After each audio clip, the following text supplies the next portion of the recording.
Good morning. My name is Scott Landis, and I'm the founder and president of GreenWood. My topic today is lesser-known wood species and appropriate technology, two keys to artisan woodworking. GreenWood was created almost 30 years ago by woodworkers dedicated to using our experience with tools and materials, design and construction, to promote sustainable forest management. Artisans we've trained have since produced a wide range of high-quality wood products, from chairs and carved bowls to boats, sawn guitar stock, and, most recently, turned carving mallets, like this cumbillo mallet, hand-turned by an artisan in Honduras. In a moment, I'm going to share a video about our creation of a chair-making enterprise in an indigenous village in Honduras, which highlights two of the central lessons we've learned in this process. First, appropriate technology is essential to any sustainable enterprise.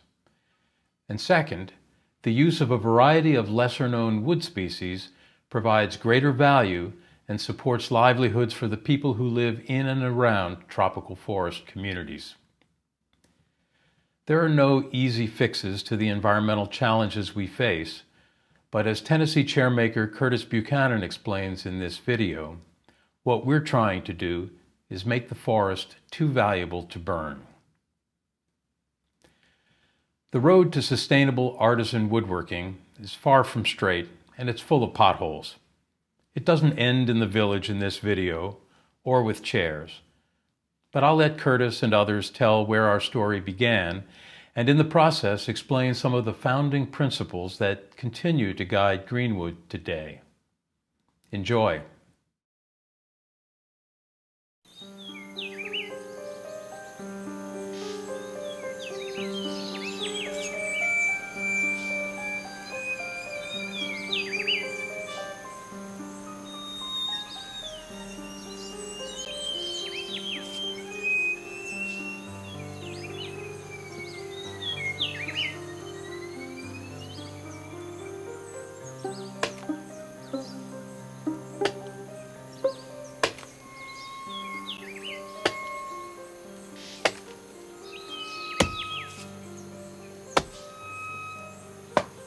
This man is helping to preserve biodiversity, tropical forests, and himself.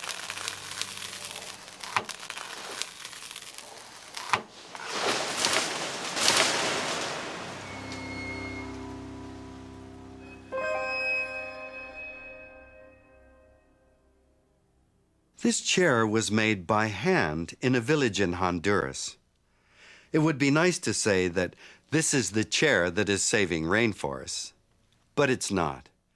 As we've all learned by now, there are no easy fixes, no one solution to environmental problems. But this GreenWood chair, elegant in its simplicity, does have a story to tell. I think it's well known now that a great deal of the biodiversity on this earth, at least outside of the oceans, is maintained in tropical forests. And tremendous numbers of medicines and everything else come out of these forests and potentially could in the future, as well as many, many other products. At the same time, these are the areas in the world where many of our poorest people live. What can be done? The solution is not going to be real simple. It's not going to be just one easy trick. The Atlantic region of Honduras in Central America. There are about 3 million hectares of broadleaf hardwood forests here, as well as land used for livestock and huge plantations of oil palms, bananas, and pineapples grown for export. Much of this is land owned by multinational companies. Even though rich in natural resources, Honduras is one of the poorest countries in the Western Hemisphere. There's a lot of money involved, population pressures.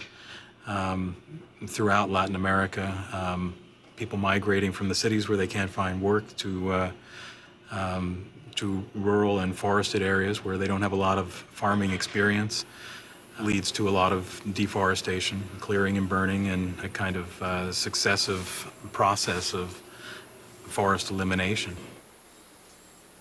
People have a desperate need for land. They have a desperate need for land that produces, because the land that they have had in the past has now been largely destroyed. People have a tremendous need to have enough food, just even the very, very basic necessities of human life. If they can't get those in ways that maintain the biodiversity, they're going to destroy the biodiversity. And in fact, my own feeling is that they are very justified in doing so.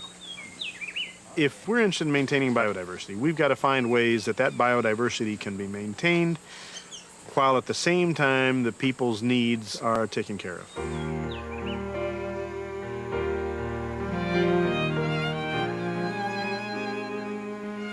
Deep in the Honduran countryside, along a gravel road full of potholes, 50 kilometers from the nearest town, is a small village. Surrounded by forest, the community is spread out over a large valley. There's no electricity and few cars. The nearest phone is 3 hours away. El Carbon is an indigenous Pesh community of about 120 families, and they have lived in this valley, mainly by subsistence agriculture, for centuries. The Pesh have control over their own land, including the forest. There aren't a lot of choices for work, so logging has provided much-needed income. But now, an alternative has been found. Using a draw knife and a shaving horse to hold the wood, 23-year-old Jose Pablo Cordova is making legs for a chair. Jose was born and grew up in El Carbon. At 18, he began learning this new skill, and it will make his life different from generations before him. Now, others in the village are also making chairs. The design is from Appalachia, but the materials are local. These miniatures are for souvenirs and for marketing.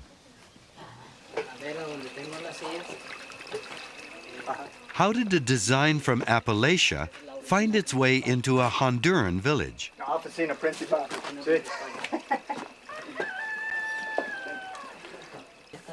Curtis Buchanan is a craftsman from Tennessee.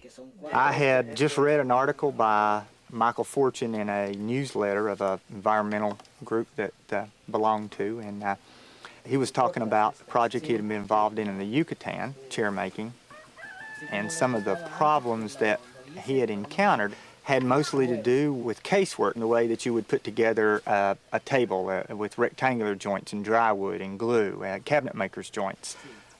As I was reading it, I said, well, I don't have those kind of problems with my chairs. We use GreenWood, and I wonder if they would work down there. We looked at various areas that the Canadian International Development Agency and the Honduras Forestry Department were working in a project called PDBL. And they gave us one of their Jeeps and one of their interpreters, and we went to these different sites and talked to the villagers and looked around. And we came up here to El Carbon, which was the site furthest away from everything, and the only site with indigenous peoples in it. And we got a different feel here. There was seemed to be more of a community effort that we didn't feel in some of the other areas, and we needed every advantage that we could get. And we thought if we had a place where there was a community coming together, doing things together, then we had a much better chance. Master man?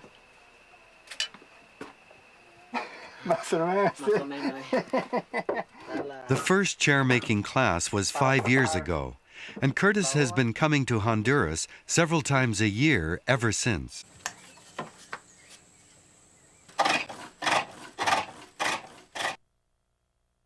Jose Pablo puts the finishing touches on his chair rungs.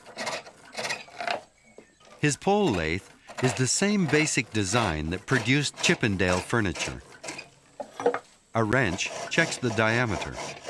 With only $50 worth of hand tools, Jose Pablo is earning a living.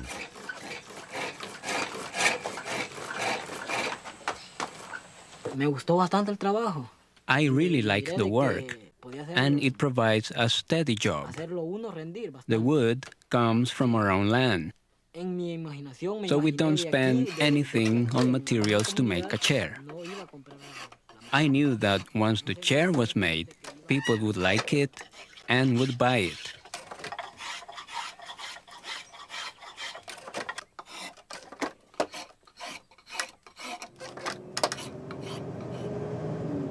Word has spread.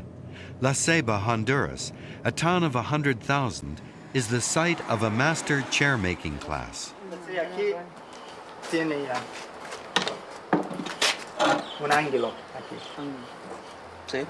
Some of the first students from El Carbon are learning how to apply new skills to Windsor chairs and other complex designs, trying out different kinds of local wood.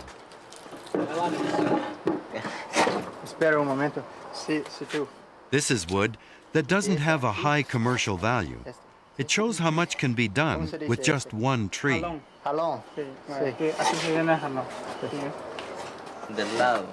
The idea of leaving more trees standing than cut now makes both economic and environmental sense.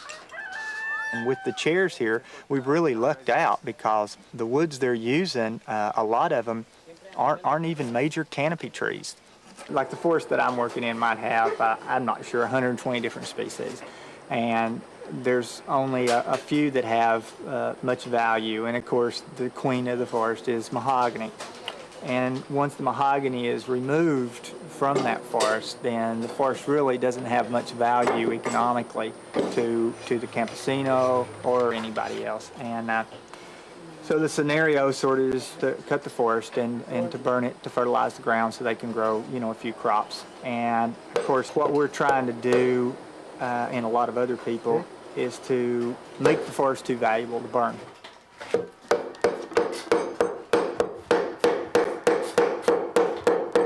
One way of doing that is to promote the use of alternative or lesser-known species.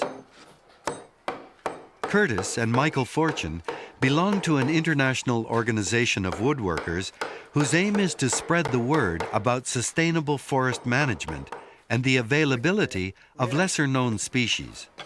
Scott Landis is the founder. The market has for so long been concentrated on a relative handful of species. In a place like Honduras, for example, the prime export species are and have been mahogany and cedar. But that's just a small fraction of the literally hundreds of species that grow in those forests.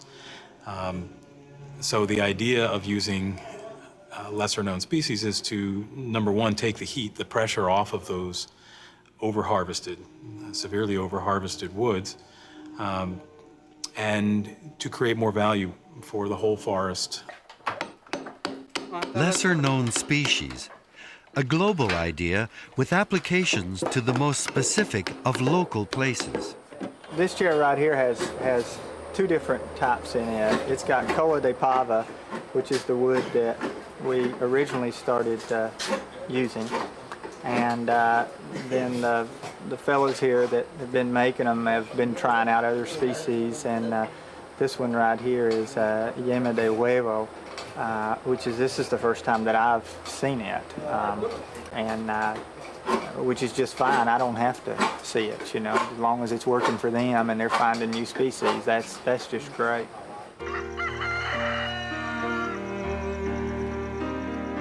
In El Carbon, change is working for Jose Pablo.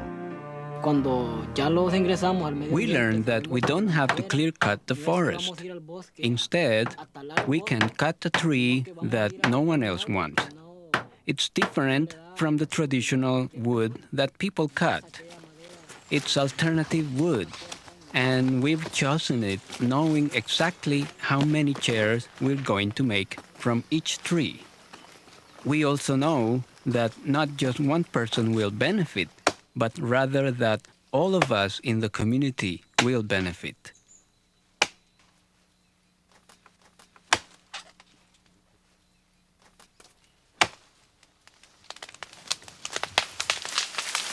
This is capulín negro, and many call it a weed tree. It's common all over Central America.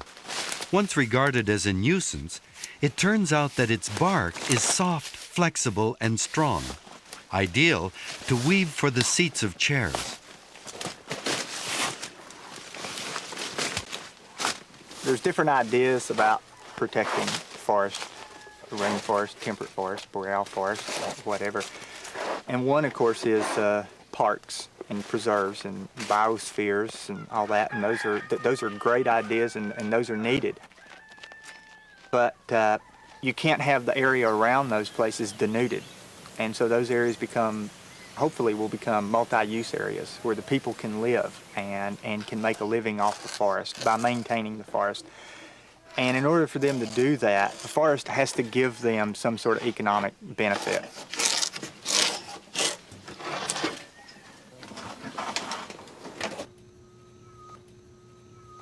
Jose Pablo's chair is taking shape.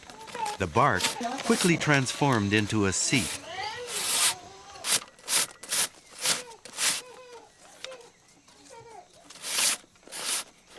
The project either sinks or swims according to the local people, which is really the way it should be, and it's been carried on because it does work. It is the appropriate technology, and they can make money off of it. It is better work and better money than they can make by burning the forest and subsistence agriculture.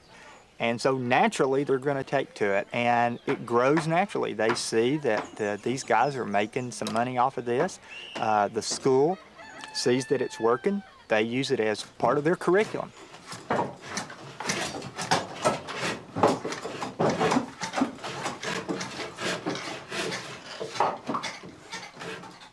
There's chairs all over the place. You can drive by a little pulperia, a little store where they're sitting out front playing cards, and they're sitting in chairs made by my students.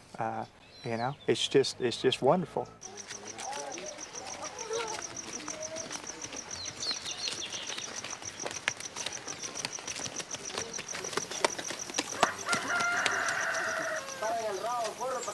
The project makes sense to the people of El Carbon. Their role in shaping it is an important part of its success. Unlike so many other places in the south and in the north, this one is on a new path. Basically, what we've begun to realize over the last 5 or 10 years is that if you take the different factors that are absolutely necessary for, say, a development process to maintain itself over a long period of time, these factors would be such things as people being able to work together in organizations, people being able to make an income and have a little bit of income, people being able to, people having self-confidence, believing that they're capable of carrying on this process, people having a certain amount of knowledge, technical knowledge, and so forth. If we look at these factors, it's interesting that they coincide perfectly with what social scientists for years have identified as the sources of power within a society. You know, education, money, self-respect, and self-confidence. They're exactly the same factors. So if we want sustainable development, if we want development to continue year after year, we have to be willing to allow people to become empowered. People need work, tomorrow as well as today. So the forest must last if it is to continue supporting both biodiversity and human life.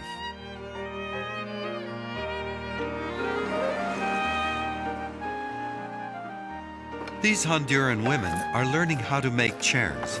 Alexis, one of Curtis's students, is teaching them. Traditionally, their life choices have been limited. Now, there are options for the future. With skills come the possibility of work, income, and independence. People and communities actively creating sustainable solutions for themselves and, in the end, for all of us. Jobs and trees.